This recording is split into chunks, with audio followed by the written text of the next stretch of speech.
Welcome to my Vidya classes dear student. आज के इस लेक्चर में हम 8.6 एक्सरसाइज को कंटिन्यू कर रहे हैं क्वेश्चन नंबर 9 से।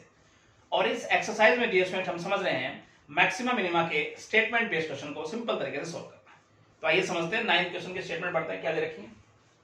The perimeter of triangle is 8 cm. Triangle का पेरीमीटर 8 cm है। One of the side is 3 cm. एक साइड 3 cm है।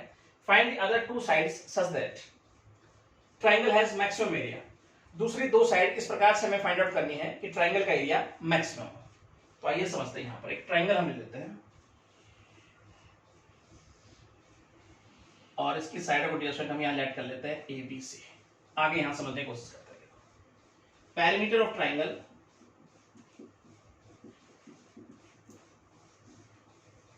जो कि 8 सेंटीमीटर हमें गिवन है। लेट करते हुए लिखेंगे लेट वन साइड ए और इसे लेते हैं 3 सेंटीमीटर जो हमें गिवन थी। ठीक है, आगे लेट करते हैं लेट अदर टू साइड्स,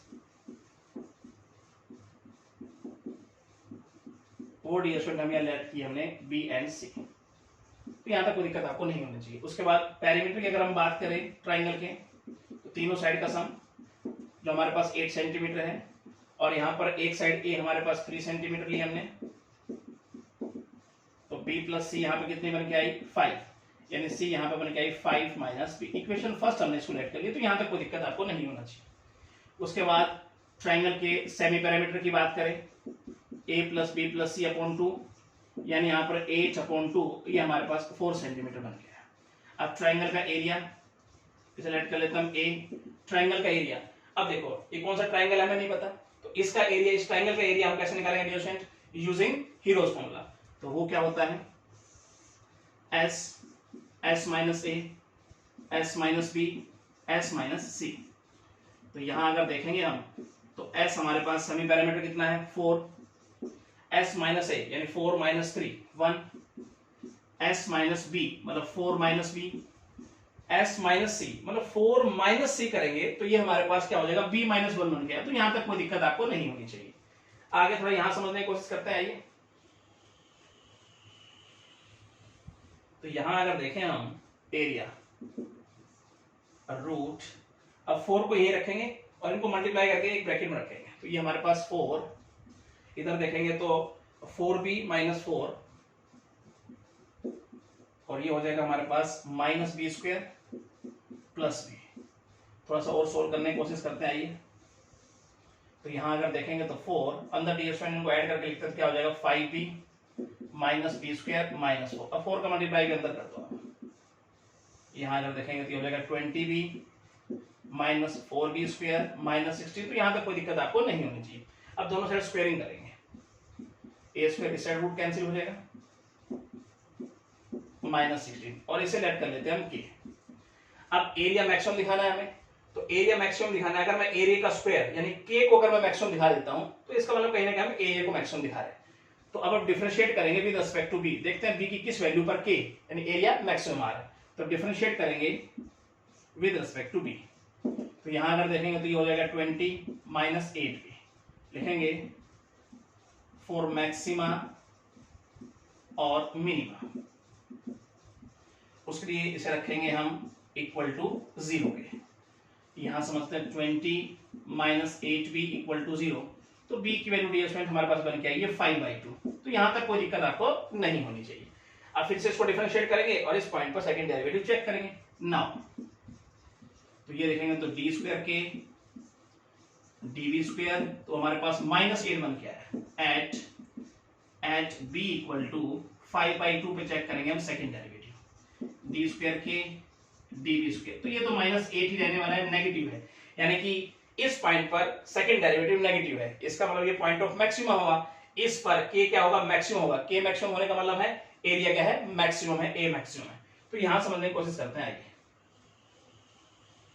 तो लिख देंगे हम यहां पर a is maximum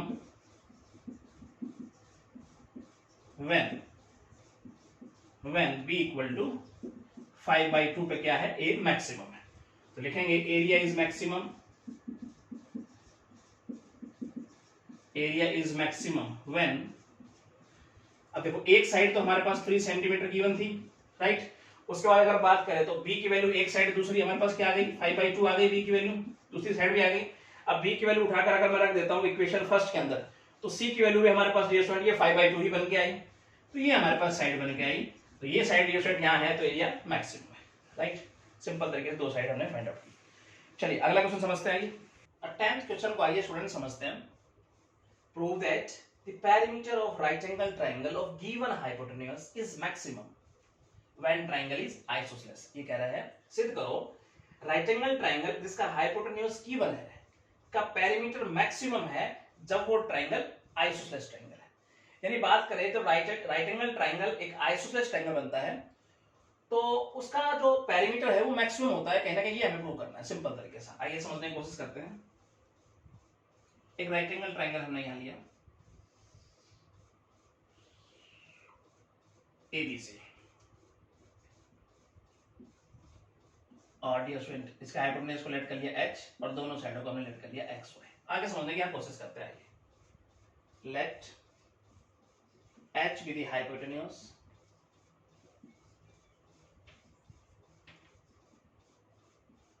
of triangle and x and y be the other two sides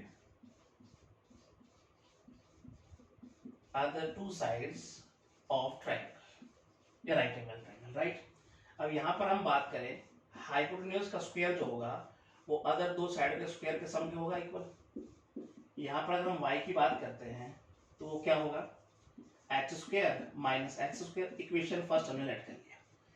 triangle के पेरीमीटर की अगर हम बात करें यहां पर तो let p be the perimeter of triangle. तो डियर स्टूडेंट इसका पेरीमीटर क्या होगा देखें तो तीनों साइड का सम। अब यहां पर हम रख देते हैं y की वैल्यू सिंपल तरीके से, तो यहां तक आपको कोई दिक्कत नहीं होनी चाहिए। अब पेरीमीटर मैक्सिमम दिखाना है तो डियर स्टूडेंट डिफरेंशिएट करेंगे विद रिस्पेक्ट टू x। देखो with differentiate with respect to h नहीं करने वाले हैं। h कहने का हमारे पास जो है हाइपोटेन्यूज गिवन है कांस्टेंट है, तो जो कांस्टेंट है उसके साथ कोई छेड़खानी नहीं, तो डिफरेंशिएट करेंगे विद रिस्पेक्ट टू x। तो dp अपॉन dx 1 प्लस यहां पे अगर देखेंगे तो डायरेक्ट हमने इसका डिफरेंशिएट किया इसको, तो इसका डेरिवेटिव बन गया और ये हो जाएगा -2x और ये कांस्टेंट है 0 हो जाएगा। आगे देखते हैं 1 और ये हो जाएगा 2 से 2 कैंसिल आउट करें -x upon x square minus x। तो यहां पे भी कोई दिक्कत आपको नहीं होनी चाहिए। लिखेंगे फॉर मैक्सिमा और मिनिमा, उसके लिए हम क्या करने वाले हैं dp upon dx equal to करेंगे 0 पे 1 minus x upon x square minus x square equal to 0। तो यहां अगर देखेंगे तो 1 equal to x upon x square minus x। तो यहां तक डियर स्टूडेंट आपको कोई दिक्कत नहीं होनी चाहिए। आगे यहां समझने की कोशिश करते हैं। आइए सिंपल तरीके से, तो यहां से x की वैल्यू हमारे पास जो बन के आई वो बन गया डियर स्टूडेंट, इतना के मल्टीप्लाई हो जाएगा तो हमारे पास ये आ गया h square minus x square. दोनों साइड स्क्वायरिंग करते हैं, x स्क्वायर इक्वल टू ये हो गया h square minus x square. अच्छा ये हो जाएगा पॉजिटिव हो जाएगा x स्क्वायर, तो 2x square equal to h square. तो यहां से x की जो वैल्यू बन के आई h अपॉन √2 बन के आई, तो ये हमारे पास डियर स्टूडेंट क्रिटिकल वैल्यू बन के आई, राइट। तो यहां तक आपको कोई दिक्कत नहीं होनी चाहिए, सिंपल तरीके से बना सकते हैं। अब फिर से इसको डिफरेंशिएट करेंगे और इस पॉइंट पर सेकंड डेरिवेटिव चेक करेंगे। नाउ डिफरेंशिएट करेंगे तो इसका derivative d square p upon dx square, और यहां अगर देखेंगे तो 1 का तो 0 हो जाएगा डेरिवेटिव, माइनस को बाहर रखेंगे और फिर हम लगाएंगे यहां पर हम क्वोशिएंट रूल, ठीक है। वो क्या कहता है denominator as it is, numerator का derivative minus numerator as it is denominator का डेरिवेटिव करके लिख रहा हूं मैं। तो ये हो गया नीचे आके पावर क्या होता है positive h square minus x square, और h square minus x square का -2x, और नीचे डियर स्टूडेंट हम डिनोमिनेटर का स्क्वायर करके लिखेंगे। तो इसका स्क्वायर करके लिखूंगा तो रूट कैंसिल हो जाएगा स्क्वायर से, तो डायरेक्ट लिख दो, मैं डायरेक्ट लिख देता हूं, ये हो जाएगा h square minus x square. तो कोई दिक्कत आपको नहीं होनी चाहिए। उसके बाद देखें तो d स्क्वायर p और dx स्क्वायर देखें तो यहां माइनस, थोड़ा अरेंज करके लिखते हैं root h square minus x square plus 2 से 2 कैंसिल आउट करें प्लस x स्क्वायर हो गया, और नीचे ये हमारे पास एज इट इज है H square minus X square, और यहाँ देखें तो ये तो हमारे पास एज इट इज रहेगा। तो यहाँ तक आपको कोई दिक्कत नहीं होनी चाहिए। ऊपर लेंगे हम एलसीएम, फिर आगे समझने की कोशिश करते हैं। तो ये माइनस, और ये जब एलसीएम लेंगे डिविजन, तो इसका रूट कैंसिल हो जाएगा, प्लस एक्स स्क्वायर, राइट। और जब ये नीचे आएगा तो बेस बराबर पावर ऐड हो जाएगी, मल्टीपल करेंगे तो ये हो जाएगा x square minus X square, और इसकी पावर हो जाएगी 3/2। तो यहाँ तक भी कोई दिक्कत आपको नहीं होती है, कैंसिल आउट हो गया, माइनस से मल्टीप्लाई कर दो, माइनस एच स्क्वायर अपॉन ये हो गया H square minus X square, और इसकी पावर होगी 3/2। अब इस पॉइंट पर हम सेकंड डेरिवेटिव चेक करने वाले हैं, at x equal to H upon root 2 पे चेक करेंगे हम सेकंड डेरिवेटिव, यानी D square P upon D X square. ये हमारे पास है minus H square upon H square minus, अब एक्स स्क्वायर है तो यहाँ पुट करेंगे हम एक्स की वैल्यू, तो एक्स स्क्वायर तो इसका स्क्वायर करके लिखेंगे, यानी एच स्क्वायर अपॉन 2 और इसकी पावर 3/2। तो नीचे तो पॉजिटिव है लेकिन ऊपर नेगेटिव है, तो ओवरऑल अगर हम बात करें तो नेगेटिव आ रहा है, यानी इस पॉइंट पर सेकंड डेरिवेटिव क्या आ रहा है, नेगेटिव। तो इसका मतलब ये पॉइंट ऑफ मैक्सिमा हुआ, इस पर p क्या होगा, मैक्सिमम होगा। तो सिंपल तरीके से यहां हम लिख देंगे आगे। तो इसलिए अगर हम बात करें p is maximum when x equal to h upon root 2 पे क्या है, p मैक्सिमम है।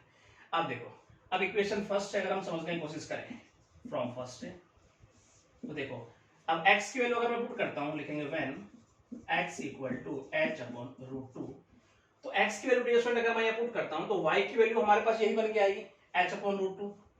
तो यहां तक भी आपको कोई दिक्कत नहीं होनी चाहिए। अब देखो x y की वैल्यू बराबर हो गई, यानी x y की वैल्यू बराबर होने का मतलब है ये ट्रायंगल कौन सा ट्रायंगल होगा, आइसोसेलेस ट्रायंगल होगा, दो साइड बराबर हो गई।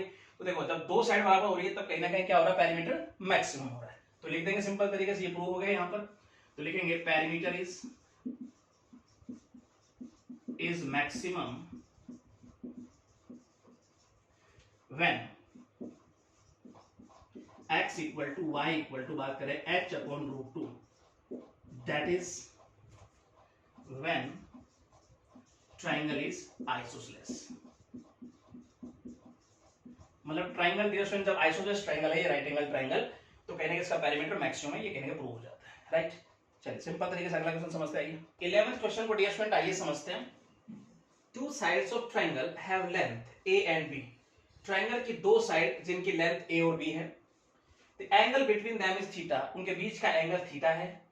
What value of theta will maximize the area of triangle, theta की किस वैल्यू पर ट्रायंगल का एरिया मैक्सिमम होगा, ये हमें बताना है। Also find the maximum area of the triangle, triangle का मैक्सिमम एरिया भी हमें फाइंड आउट करना है।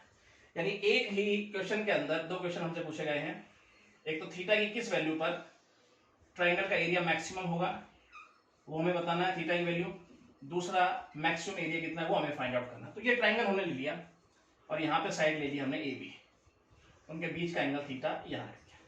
हमें पता है ट्रायंगल के तीनों एंगल का सम 180 डिग्री होता है। आगे लिखने का तरीका कुछ इस प्रकार से होगा, let A be the area of given triangle ABC with sides A and B। आगे लिखेंगे theta be the angle between them, या between given side, between them, right। तो एरिया, इसलिए एरिया की हम बात करें, ट्राइंगल का एरिया क्या होगा जब दो साइड गिवन हो और उनके बीच का एंगल गिवन हो, तो 1/2 दोनों साइड का मल्टीपल साइन के साथ वो एंगल हो जाएगा, मतलब साइन थीटा की हम बात करें तो। अब एरिया मैक्सिमम दिखाना है हमें, तो डिफरेंशिएट करेंगे विद रिस्पेक्ट टू थीटा। अब ए बी के रिस्पेक्ट हम डिफरेंशिएट नहीं करेंगे क्योंकि ये दोनों गिवन है, कांस्टेंट है, और जो गिवन है उसमें हम कोई चीज नहीं दिखा सकते, कोई चीज उसमें नहीं होगा, तो डिफरेंशिएट करेंगे with respect to theta.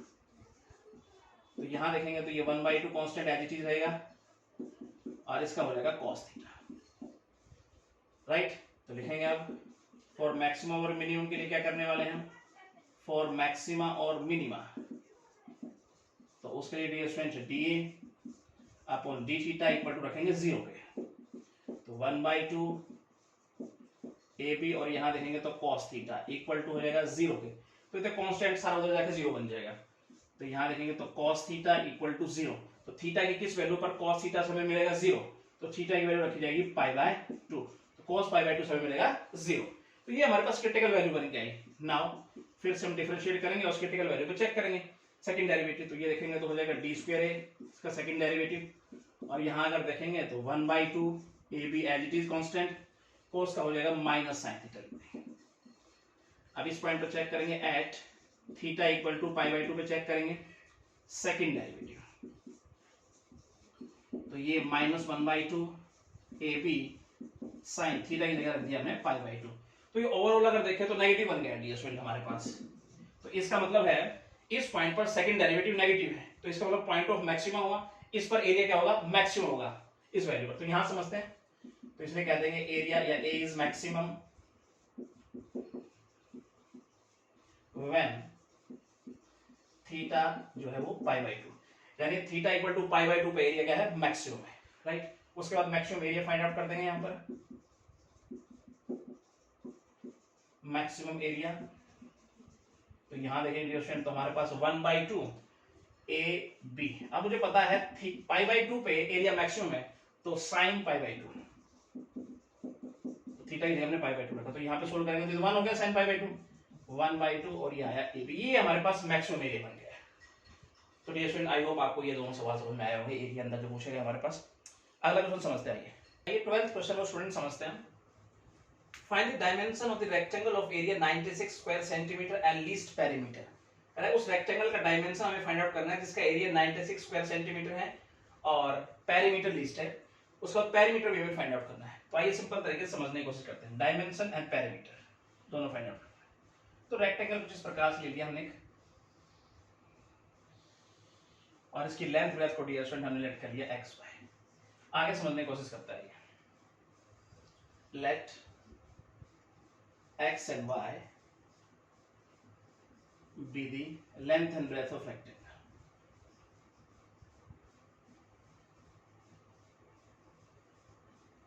breadth of rectangle। उसके बाद डिस्टेंस यहां समझते हैं। अब एरिया ऑफ रेक्टेंगल की अगर हम बात करें यहाँ पर, तो होता है लेंथ मल्टीपल ब्रेथ, यानी यहाँ बात करें तो x मल्टीपल y, जो कि हमें गिवन है 96 स्क्वायर सेंटीमीटर। तो यहाँ से y की वैल्यू बन के आई 96/x, इसे ले लिया हमने इक्वेशन फर्स्ट लेट कर दिया। अब पेरीमीटर ऑफ रेक्टेंगल की बात करें तो let P be the perimeter of rectangle. तो डियर स्टूडेंट यहाँ पर अगर देखें तो पेरीमीटर होता है 2 और यहाँ पर x plus Y, same variable कर लेते हैं, y की वैल्यू रख लेते हैं 96/x। तो यहाँ तक कोई दिक्कत आपको नहीं होगी। अब पेरीमीटर लिस्ट कह रहा है, तो इसको हम लोग डिफरेंशिएट करेंगे विद रिस्पेक्ट टू x। देखते हैं x की किस वैल्यू पर ये मिनिमम है। तो dp/dx, यहां पर देखें तो 1 - 96/x², फिर लिखेंगे डियर स्टूडेंट हम 4 मैक्सिमा और मिनिमा, उसके लिए करने वाले हैं हम dp/dx इक्वल टू 0 पे। तो 2 यहां देखेंगे तो 1 - 96/x² इक्वल टू 0, तो दो जाकर 0 बन जाएगा, और ये हो जाएगा 1 इक्वल टू 96/x²। तो यहां से अगर देखें तो x² इक्वल टू 96 और x की वैल्यू आ जाएगी डियर स्टूडेंट यहाँ पर अगर देखेंगे तो 4√6। तो ये हमारे पास क्रिटिकल वैल्यू बन गई। आगे हम यहां समझने की कोशिश करते हैं। अब फिर से इसको डिफरेंशिएट करेंगे और इस वैल्यू पर सेकंड डेरिवेटिव चेक करेंगे ना। तो इसका डेरिवेटिव बन जाएगा यहाँ पर d²p dx², और यहाँ अगर देखेंगे तो दो कांस्टेंट एज इट इज, और 1 का तो हो जाएगा 0, इसका देखेंगे तो 96 और ऊपर 2 नीचे हो जाएगा x। ये इसका डेरिवेटिव बन गया, राइट। उसके बाद इस पॉइंट पर सेकंड डेरिवेटिव चेक करेंगे एट x इक्वल टू 4√6 पे हम चेक करेंगे second derivative d²p upon dx²। तो ये ऊपर हो जाएगा 4 मल्टीपल 384 हो जाएगा। अब नीचे रखने वाला है x की जगह पर 4√6 इसका क्यूब। तो ओवरऑल अगर देखें वैल्यू तो हमारे पास पॉजिटिव बन के आ रही है, मतलब इस पॉइंट पर सेकंड डेरिवेटिव पॉजिटिव है, तो ये पॉइंट ऑफ मिनिमा हुआ, इस पर p क्या होगा, मिनिमम होगा, राइट। तो लिख देंगे p इज मिनिमम, यानी x की इस वैल्यू पर p क्या मिनिमम हो रहा होगा व्हेन x इक्वल टू 4√6। अब रही डायमेंशन की बात, तो यहाँ पे फाइंड आउट कर लेते हैं। अब देखो इक्वेशन फर्स्ट में अगर हम x की वैल्यू रखें तो y की वैल्यू भी आ जाएगी, तो फ्रॉम फर्स्ट हम y की वैल्यू ले आएंगे व्हेन x इक्वल टू 4√6 है, तो अगर मैं यहाँ रखूंगा तो ये भी हमारे पास 4√6 ही बन के आएगा y की वैल्यू, तो यहाँ कोई दिक्कत आपको नहीं होनी चाहिए। तो डायमेंशन आर, तो वो डिस्टेंस हमारे पास हो गई x equal to Y equal to 4√6, तो ये हमारे पास कहने के डायमेंशन बन गई, लेंथ ब्रेथ दोनों ही इक्वल बन गए, तो ये आपको दिक्कत नहीं आएगी यहाँ तक कोई। उसके बाद पेरीमीटर हम आसानी से फाइंड आउट कर लेंगे, तो पेरीमीटर तो डिस्टेंस वो हमारे पास होता है 2x प्लस वाई, तो यहाँ अगर देखो दोनों की वैल्यू बराबर है x और y की, तो 4√6 प्लस 4√6, तो ये हमारे पास बन के आया 8√6 मल्टीपल टू 16√6 सेंटीमीटर। तो डियर स्टूडेंट आई होप आपको ये अच्छे से समझ में आया होगा, ठीक है। तो डायमेंशन में हमारे पास आ गए, दोनों साइड बराबर है, लेंथ ब्रेथ दोनों बराबर हो गई 4√6, और पेरीमीटर हमारे पास 16√6 बन गया है, जो कि हमसे पूछा गया था। अगला क्वेश्चन समझते आइए, 13 नंबर क्वेश्चन आइए समझते student. A rectangle is inscribed in a semicircle of radius r with one of its side on the diameter of the semicircle। यहाँ समझते हैं यहाँ तक। एक सेमीसर्कल जिसकी रेडियस है r, उसके अंदर एक रेक्टेंगल कुछ इस प्रकार से इंस्क्राइब है कि रेक्टेंगल की एक साइड सेमीसर्कल के डायमीटर पर है। आगे find the dimension of the rectangle so that it's area is maximum. तो रेक्टेंगल का डायमेंशन हमें बताना है कि उसका एरिया मैक्सिमम हो। ऑल्सो फाइंड दिस एरिया, और एरिया भी हमें बताना है रेक्टेंगल का। तो आइए समझने की कोशिश करते हैं किस प्रकार से हम दोनों चीजें बता पाएंगे यहाँ पर, डायमेंशन एंड एरिया। तो ये ले लिया हमने एक सेमी सर्कल, उसके अंदर एक रेक्टेंगल कुछ इस प्रकार से कि जिसकी एक साइड जो है वो सेमी सर्कल के डायमीटर पे कुछ इस प्रकार से ए बी सी डी, ये हमारे पास है रेक्टेंगल, ये हो गया सेंटर ओ, और ये रेडियस है आर सेमी सर्कल की। 0 से यहाँ थीटा एंगल, ये 90 डिग्री, और यहाँ देखेंगे तो ये हमारे पास x ले लेते हैं, ये y, और टोटल अगर लेंथ की बात करें रेक्टेंगल की तो वो हमारे पास हो जाती है यहाँ से 2x। तो ये बात आपको समझ में आनी चाहिए। आइए यहाँ समझते हैं, late ABCD be the rectangle inscribed in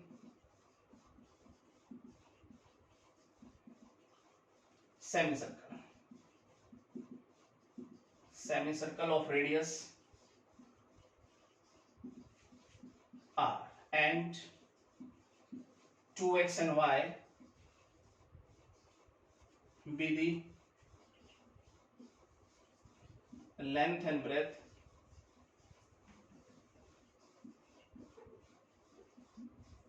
of a rectangle, right? आगे समझने की कोशिश करते हैं। नाउ इन ट्राइंगल अगर हम बात करें OBC की, in triangle OBC perpendicular upon hypotenuse sin theta, तो y अपॉन यहाँ बात करें r की, तो यहाँ से मिला हमें sin थीटा, तो यहां से अगर देखें y की वैल्यू तो डिस्टेंस होगी r sin theta. Equation first हमने लेट कर ली। इसी ट्राइंगल में बात करें base upon hypotenuse cos theta, यहां से x की वैल्यू हमारे पास आई r cos theta. Equation second हमने इसको लेट कर दिया, राइट। अब यहाँ पे रेक्टेंगल के एरिया की अगर हम बात करें, लेट कर लेते, let A be the area of rectangle. उसके बाद यहाँ बात करें एरिया, तो क्या होता है लेंथ मल्टीपल ब्रेथ, और रेक्टेंगल की यहाँ लेंथ 2x, ब्रेथ हो गई y, तो x और y की वैल्यू रखते हैं यहाँ पर। x की वैल्यू डिस्टेंस हमारे पास है r cos थीटा, यहाँ बात करें y की तो वो हमारे पास है r sin थीटा। तो यहाँ तक कोई दिक्कत आपको नहीं होनी चाहिए। उसके बाद देखते हैं यहाँ r स्क्वायर और 2 sin थीटा cos थीटा, तो लिख देता हूँ मैं इसे sin 2 थीटा, फॉर्मूला लिख देता हूँ। तो यहाँ तक भी कोई दिक्कत आपको नहीं होनी चाहिए। अब एरिया डिस्टेंस कहने का मैक्सिमम दिखाना है, तो इसका हम डिफरेंशिएट करेंगे विद रिस्पेक्ट टू थीटा, तो dA अपॉन d थीटा, और ये r स्क्वायर तो कांस्टेंट, और इसका हो जाएगा 2 cos 2 थीटा। तो यहाँ तक भी कोई दिक्कत आपको नहीं होनी चाहिए।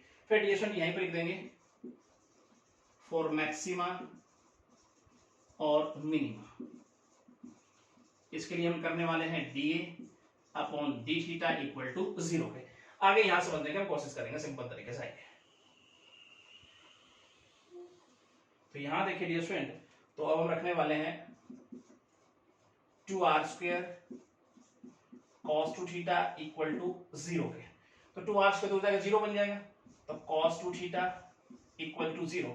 तो 2 थीटा की जगह पे क्या ले कि cos 2 थीटा से हमें 0 मिले, तो हम रख लेते हैं 2 थीटा इक्वल टू π/2। तो cos π/2 क्या होता है 0, तो थीटा की वैल्यू डियर स्टूडेंट यहां से बन के आई π/4। ये हमारे पास क्रिटिकल वैल्यू बन के आई, राइट। अब इसको फिर से डिफरेंशिएट करेंगे और इस पॉइंट पर सेकंड डेरिवेटिव चेक करेंगे। नाउ तो इसका डेरिवेटिव क्या बन जाएगा d² upon D theta square, और यहां अगर देखेंगे तो ये हो जाएगा -4r² sin 2 थीटा, राइट। अब लिखेंगे एट थीटा इक्वल टू π/4 पे हम चेक करने वाले हैं second derivative, d² upon D theta square, तो -4r² sin 2 थीटा की जगह रख देंगे π/, तो ये काटेंगे तो ये ओवरऑल अगर देखें तो हमारे पास नेगेटिव आ रहा है। तो इस पॉइंट पर सेकंड डेरिवेटिव नेगेटिव आ रहा है, इसका मतलब पॉइंट ऑफ मैक्सिमा होगा। इस पॉइंट पर क्या होगा, ए मैक्सिमम होगा, तो लिख देंगे जैसे ए इज मैक्सिमम एट, या लिख देंगे व्हेन थीटा इक्वल टू π/4 पे कहने का ए क्या है, मैक्सिमम है। तो डियर स्टूडेंट अब हम लिखेंगे, अब मुझे चाहिए डायमेंशन, तो फ्रॉम फर्स्ट एंड सेकंड, तो यहां डियर स्टूडेंट यहां से निकालेंगे हम कहने का tan। देखो x और y की वैल्यू आ जाएगी, तो आसानी से हम लेंथ और ब्रेथ बता सकते हैं। तो यहां पर अगर हम बात करें x की, तो देखो r cos थीटा की जगह रख देंगे π/4, यानी इसी पे कहीं ना कहीं एरिया क्या है, मैक्सिमम है थीटा पे। तो ये हमारे पास आ गया x की वैल्यू बन के आ रही है यहां से, अब cos π/4 1/√2, तो r/√2 लिख देता हूं। उसके बाद यहां पे y की वैल्यू देखें तो r sin थीटा की जगह π/4, तो ये भी हमारे पास y की वैल्यू बन गई r/, तो यहां तक कोई दिक्कत आपको नहीं होनी चाहिए। अब आसानी से हम डायमेंशन बता सकते हैं यहाँ पर। तो रेक्टेंगल की लेंथ प्लस हम आसानी से निकालेंगे, यहाँ पे लिखेंगे तो डायमेंशन की बात करें तो डायमेंशन r, और यहाँ डियर स्टूडेंट यानी लेंथ की अगर बात करें तो वो 2x है, तो 2 मल्टीप्लाई x कितना है हमारे पास r/√2, तो यहाँ से जो वैल्यू आई √2r बन के आई। ब्रेथ की बात करें तो वो हमारे पास y है, यहाँ बात करें रेक्टेंगल की, तो y की वैल्यू तो डायरेक्ट डियर स्टूडेंट हमारे पास है r/√2। तो ये हमारे पास डायमेंशन बन गया है, लेंथ ब्रेथ आ गई 2x हमारे पास थी और ब्रेथ क्या थी y, तो 2x हमारे पास आया √2r और y आ गया हमारे पास r/√2, तो ये हमारे पास डायमेंशन आ गया। उसके बाद एरिया की बात करें, एरिया ऑफ रेक्टेंगल, तो यहाँ पे डियर स्टूडेंट देखेंगे तो वो होता है हमारे पास लेंथ मल्टीपल ब्रेथ, तो यहाँ रख देते हैं वैल्यू हम, तो 2x। अब 2x की बात करें तो हमारे पास कितना है √2r है 2x की वैल्यू, और यहाँ पर अगर देखें y कितना है r/√2, तो ये तो कैंसिल आउट हो गया, तो ये हमारे पास एरिया जो बन गया है r² यूनिट, ये हमारे पास रेक्टेंगल का एरिया बन गया मैक्सिमम। ठीक है, आई होप आपको ये अच्छे समझ में आया होगा। ठीक है, चलिए अगला क्वेश्चन समझते आइए। 14 नंबर आइए समझते हैं student. Given the sum of the perimeter of a square and a circle, एक स्क्वायर और एक सर्कल का पेरीमीटर का सम गिवन है। Show that the sum of their areas is least when the side of the square is equal to the diameter of the circle. हमें show करना है जब स्क्वायर की साइड सर्कल के diameter के equal है तो उनके एरियाज का जो सम है वो लीस्ट होगा, ये हमें शो करना है। आइए समझने की कोशिश करते हैं सिंपल तरीके से। तो हमें पता है स्क्वायर की सभी साइडें बराबर होती हैं, तो एक हमने समझने के लिए यहां बनाया एक स्क्वायर और इसकी ईच साइड, प्रत्येक साइड को हमने x लेट कर दिया। फिर बनाया एक यहां पर हमने सर्कल, राइट, और इसकी रेडियस डियर स्टूडेंट हमने ले ली r। आइए समझते हैं आगे किस तरह से लिखते हुए चलेंगे। Let x be the each side of square and r be the radius of circle, right. आगे समझते हैं। यहां पर अब कह रहा है कि एक स्क्वायर और एक सर्कल के पेरीमीटर का सम गिवन है, तो यहां लेट कर लेते हैं। Let S be the sum of their perimeter. तो यहाँ पे डियर स्टूडेंट देखेंगे इसलिए बात करें उनके सम की, तो यहाँ पर देखें तो ये 4x हो जाएगा स्क्वायर का पेरीमीटर और ये हो जाएगा सर्कल का। यहाँ पे डियर स्टूडेंट r की वैल्यू निकाले तो s माइनस 4x अपॉन 2 पाई। इक्वेशन फर्स्ट हमने इसको लेट कर लिया, यहाँ तक कोई दिक्कत आपको नहीं होनी चाहिए। उसके बाद लेट करते वाले बढ़ते, let A be the sum of their areas. तो डियर स्टूडेंट इसलिए बात करें एरिया की, तो ये हो जाएगा स्क्वायर का एरिया और ये हो जाएगा सर्कल का। तो यहाँ पे बात करें X square plus pi, R की वैल्यू उठा के यहाँ रख देते हैं, ठीक है। तो यहाँ देखेंगे तो एस माइनस 4x अपॉन 2 पाई इसका स्क्वायर, एक्स आर स्क्वायर है तो यहाँ पे लिखेंगे एक्स स्क्वायर प्लस थोड़ा सिस्टमेटिक करके लिखेंगे एस माइनस 4x इसका स्क्वायर और नीचे इसका स्क्वायर करके लिखूंगा तो 4 पाई स्क्वायर, राइट। तो ये कैंसिल आउट हो जाएगा, एक पावर से एक्स स्क्वायर प्लस 1 अपॉन 4 पाई और ये dear student s minus 4x इसका स्क्वायर। तो यहाँ तक कोई दिक्कत आपको नहीं होनी चाहिए, सिंपल तरीके से बना सकते हैं। अब क्या कह रहा है कि sum of their area is least, यानी कहने का एरिया को हमें लिस्ट दिखाना है, तो इसका मतलब डियर स्टूडेंट डिफरेंशिएट करेंगे विद रिस्पेक्ट टू x। तो यहाँ देखेंगे तो ये 2x ये कांस्टेंट एज इट इज, उसके बाद सबसे पहले पावर का करेंगे डेरिवेटिव, ये हो जाएगा हमारे पास, और ब्रैकेट का करेंगे तो हो जाएगा -4। आगे भी यहां समझने की हम कोशिश करते हैं। तो यहां अगर देखेंगे तो D A upon D x, तो यहाँ डी स्टूडेंट देखो ये कैंसिल आउट हो जाएगा और ये हो जाएगा हमारे पास 2x minus 2 upon pi s minus 4x साथ में। फिर हम लिखेंगे फॉर मैक्सिमा और मिनिमा, तो उसके लिए करने वाले हैं D A upon D X equal to 0। तो यहां देखेंगे तो dear student 2x minus 2 upon pi s minus 4x equal to 0। Pi LCM लेते हैं, थोड़ा सोल्व करने की कोशिश करेंगे और ये देखेंगे तो -2s plus 8x equal to 0। तो पाई उधर जाकर 0 बन जाएगा। अब 2 यहां से कॉमन लेते हैं, 2 को उधर भेज देंगे वो भी 0 बन जाएगा। तो x pi minus s plus 4x equal to 0। तो यहां से इन दोनों में से अगर मैं x कॉमन ले लूं और s नेगेटिव उधर जाकर पॉजिटिव बन जाएगा, तो मैं इस प्रकार से लिखता हूं पाई प्लस 4 और s उधर जाकर पॉजिटिव, यानी यहाँ पर x की जो वैल्यू आई s अपॉन पाई प्लस 4 बन गई, ये हमारे पास क्रिटिकल वैल्यू बन गई। तो यहाँ तक स्टूडेंट आपको कोई दिक्कत नहीं होती, सिंपल तरीके से बना सकते हो। उसके बाद फिर से इसको डिफरेंशिएट करेंगे और इस पॉइंट पर सेकंड डेरिवेटिव चेक करेंगे। आइए समझते हैं यहाँ पर। नाउ डी स्क्वायर ए अपॉन डी एक्स स्क्वायर, तो यहाँ से अगर देखें तो 2 और इसका डेरिवेटिव ले तो 2 बटा पाई जो है हमारे पास ये कांस्टेंट एडिटिव रहेगा और इससे मिलेगा -4।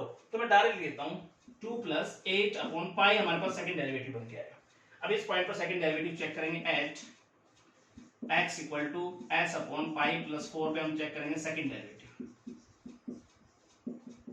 तो ये तो डियर स्टूडेंट एडिटिव रहेगा, मतलब पॉजिटिव है, मतलब इस पॉइंट पर सेकंड डेरिवेटिव पॉजिटिव है, इसका मतलब पॉइंट ऑफ मिनिमम हुआ, इस पर a क्या होगा, मिनिमम होगा। तो लिख देंगे a is minimum when x equal to s upon pi plus 4। तो डियर स्टूडेंट यहां तक भी कोई दिक्कत आपको नहीं होनी चाहिए। अब x की वैल्यू अगर इक्वेशन फर्स्ट में पुट करता हूं तो r की वैल्यू आ जाएगी। आगे समझने की कोशिश करते हैं। Put value of x in equation first then we get. थोड़ा सा यहां समझने की कोशिश करते हैं वाला ये सिंपल तरीके से इसको डन कर लेंगे। तो यहां जब इक्वेशन फर्स्ट में हम पुट करते हैं तो r इक्वल टू 1 अपॉन 2 पाई और यहां अगर देखेंगे तो हो जाएगा s माइनस 4x है ना, और x की जगह क्या पुट कर रहे हो s अपॉन पाई प्लस 4। तो इसके साथ मल्टीप्लाई हो जाएगा और नीचे हमारे पास आ जाएगा पाई प्लस 4। तो यहाँ तक कोई दिक्कत आपको नहीं होनी चाहिए। r इक्वल टू 1 अपॉन 2 पाई और यहाँ पर अगर एलसीएम लेते हैं हम पाई प्लस 4 तो मल्टीप्लाई करेंगे s के साथ s pi plus 4s minus 4s और ये नीचे तो एलसीएम है, ये कैंसिल आउट हो गया। अगला स्टेप देखते हैं। 2 पाई ब्रैकेट के अंदर हो गया हमारे पास s पाई और नीचे तो ये एज इट इज है, ये पाई प्लस 4, ये मल्टीपल में कैंसिल आउट हो गया। और यहां समझे तो r equal to 1 upon 2 s upon ये हमारे पास बन गया है, या इस प्रकार से लिख देते हैं इसको r इक्वल टू 1/2, ये तो हमारे पास x ही तो है डियर स्टूडेंट, राइट, तो इसकी जगह पे x लिख दे, तो हमारे पास बन के आया 2r = x। तो देखो जरा ध्यान से, अब स्क्वायर ऑफ साइड, यानी साइड कहने का स्क्वायर की डायमीटर ऑफ सर्कल के इक्वल आ रही है, राइट, तो लिख देंगे यहाँ पर x = 2r, दैट इज, यहाँ पर हम लिखेंगे side of square is equal to the diameter of circle. तो डियर स्टूडेंट सिंपल तरीके से हमने शो कर दिया कि जब स्क्वायर की साइड सर्कल के डायमीटर के इक्वल है तो उनके एरियाज का जो सम है वो क्या है, मिनिमम है, राइट। सिंपल तरीके से आपको समझ में आया हो, तो लिख देंगे यहां पर हम कुछ इस प्रकार से, hence the sum of areas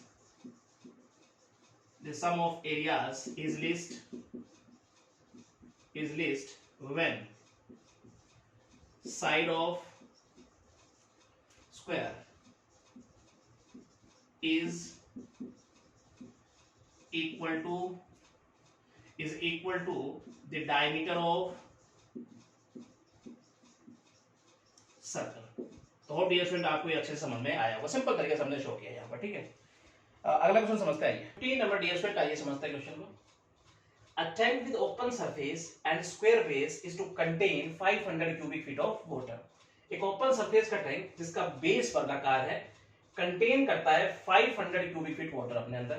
उसके बाद find the least cost of lining with tin at the rate of ₹60 पर स्क्वायर फीट। तो उस पर एक टिन की परत लगाई गई, तो उसकी मिनिमम कॉस्ट क्या आएगी हमें फाइंड आउट करना है, जबकि 1 फीट की जो कॉस्ट है परत लगाने की वो ₹60 है। तो आइए समझने की कोशिश करते हैं। थोड़ा फिगर से ओपन सरफेस का टैंक कुछ इस प्रकार से बनाते हैं।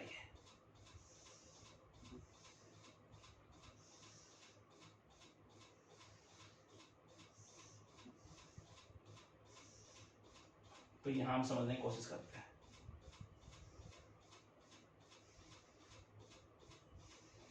राइट, और इसके अंदर डियर स्टूडेंट वाटर। अब देखो, अब बेस जो है इसका क्या है, वर्गाकार है, इसका लेंथ ब्रेथ इक्वल है, और हाइट को हमने लेट कर लिया h। आगे समझते हैं, आगे late x be the side of square and h be the height of tank। आगे समझते हैं। अब यहां वॉल्यूम की अगर हम बात करते हैं तो वॉल्यूम डियर स्टूडेंट क्या होगा, L × B × H, जबकि LB तो इक्वल है, इसका मतलब वॉल्यूम हो गया x² × H, जबकि वॉल्यूम है कितना यहाँ 500 क्यूबिक फीट। तो बराबर रख दे इसके, h की वैल्यू यहां से आ जाएगी, इसे हमने इक्वेशन फर्स्ट लेट। तो यहां तक कोई दिक्कत आपको नहीं होनी चाहिए। अब मिनिमम कॉस्ट हमें बतानी है, तो जितना सरफेस हमारे पास कम होगा उतना ही खर्चा कम आएगा। तो यहां पर अगर सरफेस एरिया की बात करता हूं मैं, तो वो होता क्या है 2LB + BH + में HL, लेकिन यहां पर LB सेम है, तो इसका मतलब क्या हो जाएगा x² + XH + यहां भी XH। ये तो होता है टोटल सरफेस एरिया, लेकिन ऊपर से खुला है तो ऊपर का एरिया माइनस कर देंगे, मतलब LB माइनस कर देंगे, और LB दोनों सेम है तो x² माइनस हो जाएगा। तो ये हमारे पास आ जाएगा सरफेस एरिया जब टैंक ऊपर से खुला होगा। आगे समझते हैं, यहां पर अंदर मल्टीप्लाई करो, ये देखेंगे तो हमारे पास ये 2xh होगा, 2 से मल्टीप्लाई करेंगे तो 4xh माइनस x², ये हो जाएगा x² + 4xh। h की वैल्यू रख देते हैं यहां से, x² + 4x, और यहां पे रख देंगे हम 500/x, राइट। यहां तक कोई दिक्कत आपको नहीं होनी चाहिए, एक x कैंसिल हो गया, 4 से मल्टीप्लाई कर देंगे अपॉन x। अब मिनिमम कॉस्ट हमें बतानी है, इसका मतलब सरफेस एरिया को कहने का मिनिमम दिखाना है, तो देख लेते हैं मिनिमम, डिफरेंशिएट करेंगे with respect to x। x की किस वैल्यू पर ये मिनिमम है चेक कर लेंगे। आइए, तो 2x डिफरेंशिएट करेंगे तो ये हो जाएगा -2000/x²। तो यहां तक डियर स्टूडेंट आपको कोई दिक्कत नहीं होनी चाहिए, और यहीं पे लिख देंगे हम फॉर मैक्सिमा और मिनिमा। तो उसके लिए क्या करने वाले हैं, ds/dx = करेंगे 0 के।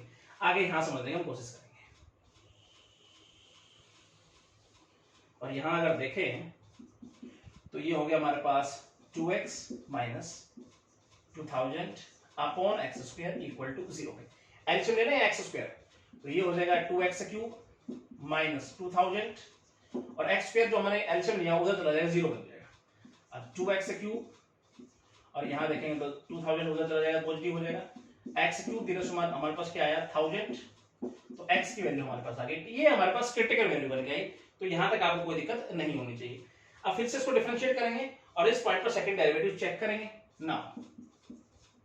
तो यहाँ पर अगर देखें तो D square S D X square, और इसको अगर देखेंगे तो ये 2 प्लस ये हमारे पास हो जाएगा 4000 अपॉन एक्स क्यूब, राइट। अब एट x इक्वल टू 10 पे चेक करेंगे सेकंड डेरिवेटिव, तो यहां देखेंगे तो 2 प्लस 4000 और x की जगह रखा हमने 10, तो ये तो डिफरेंट हमारे पास पॉजिटिव बन गया। यानी इस पॉइंट पर सेकंड डेरिवेटिव पॉजिटिव है, तो ये पॉइंट ऑफ मिनिमा हुआ। इस पर s क्या होगा मिनिमम होगा, राइट। लिख देंगे s is minimum when x equal to 10, तो x इक्वल टू 10 पे क्या है s मिनिमम है। अब यहां से x वैल्यू निकाल सकते हैं, तो put value of x in equation first, then we get, यहां पर देखेंगे तो h 500 और नीचे है x स्क्वायर, तो 10 का स्क्वायर करके लिखूंगा तो 100 नहीं देता हूं मैं यहां, तो ये हो जाएगा हमारे पास 5, राइट। तो ये बात आपके समझ में आनी चाहिए। अब हम यहां पर आसानी से हम बता देंगे मिनिमम सरफेस, ठीक है। मिनिमम सरफेस एरिया हमारे पास क्या बनेगा, मिनिमम सरफेस, तो यहां डी समझने की कोशिश करेंगे। देखो अब हमें पता है x इक्वल टू 10 पर सरफेस एरिया क्या हो रहा है मिनिमम हो रहा है, तो इसको x की जगह पर यहां 10 रख देंगे, हमारे पास मिनिमम सरफेस आ जाएगा। तो यहां हम समझे, तो यहां पर डियर स्टूडेंट हम करेंगे x की जगह पे क्या रखने वाले हैं 10 रखने वाले हैं, तो 10 का स्क्वायर प्लस 2000 अपॉन 10, तो ये सोल्व करते हैं तो हमारे पास 100 प्लस ये आ जाएगा हमारे पास 200, यानी आया 300 स्क्वायर फीट। ये हमारे पास बन के आया डियर स्टूडेंट मिनिमम सरफेस। अब हमें पता है कि 1 फीट की जो कॉस्ट है वो 60 रुपीज है, तो इतने फीट की कॉस्ट कितनी आएगी वो हमारे पास मिनिमम कॉस्ट होगी। तो यहां पर मिनिमम कॉस्ट फाइंड आउट कर लेंगे, मिनिमम कॉस्ट, राइट। तो वहां देखेंगे डियर स्टूडेंट हमारे पास क्या हो जाएगा 300 मल्टीपल 60 कर देते हैं डायरेक्ट, तो 18,000 रुपीज हमारे पास मिनिमम कॉस्ट बन के है। तो डियर स्टूडेंट आई होप आपको ये अच्छे समझ में आया होगा, ठीक है। आज के लेक्चर में इतना ही पढ़ने वाले हैं, नेक्स्ट लेक्चर में हम पढ़ेंगे क्वेश्चन नंबर 16 से। Thank you student. कैसी लगी आपको ये वीडियो, आई होप आपको बहुत अच्छी लगी होगी। तो मेरे चैनल को सब्सक्राइब जरूर कीजिएगा, बेल आइकन दबाना ना भूलिएगा, ताकि आने वाली अपडेट्स और वीडियो आप तक पहुंचती रहे। Thank you so much.